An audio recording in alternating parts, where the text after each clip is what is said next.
டேய் பேராண்டி தாத்தாவை எங்கடா கூட்டு வந்திருக்க? ஐயோ தாத்தா, இந்த கேம் விளையாட நல்லா இருக்கும், வா என் பின்னாலே வா, நான் எப்படி விளையாடணும்னு சொல்லி தரேன். டேய் பேராண்டி இந்த கேம் எப்படி விளையாடணும்? தாத்தா, முன்னால ஒரு பொம்மை இருக்கு பாத்தியா, அந்த பொம்மை பின்னால திரும்பும் போது நீ அசைஞ்சனா உன்னை கொண்டு போடுறோம்.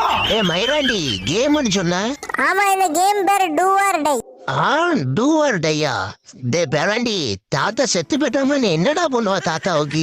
அது ஒண்ணு சாவ மாட்டேன், என் பின்னாலே வா, சாவ போற காலத்துல இங்கேயே வந்த. டே பேராண்டி தாத்தாவுக்கு இதாண்டா வாழக்கூடிய வயசு, இன்னும் சாவலன்னு கேட்க பத்தியா தாத்தாவை பத்தி? பேராண்டி தாத்தாவை ஓட முடியலன்னு தாத்தா விட்டுட்டு ஓடிக்கிட்டு இருக்கியா? ஆமா, அந்த விட்ட உசன் போல்ட மிந்திட்டு போயிருவாரு, மெதுவா ஊந்து ஊந்து வா. டே பேராண்டி இந்த பொம்மைக்கு கழுத்து சுழிக்கிற போகுதா, மெதுவா திரும்ப சொல்டா. தாத்தா கொல்லல என்ன ஆர்வமா இருக்கு இந்த பொம்மை. ஐயோ தாத்தா, நீ ஃபர்ஸ்ட் வரணும்னா நாங்க பச்சை காமிக்கும் போது ஓடுவோம், நீ ரெட் காமிக்கும் போது ஓடு, அப்ப நீ தான் ஃபர்ஸ்ட் வருவ. டே பேராண்டி தாத்தாக்கு வாழ வழி சொல்லுன்னா சாவலுக்கு வழி சொல்றேடா. தாத்தா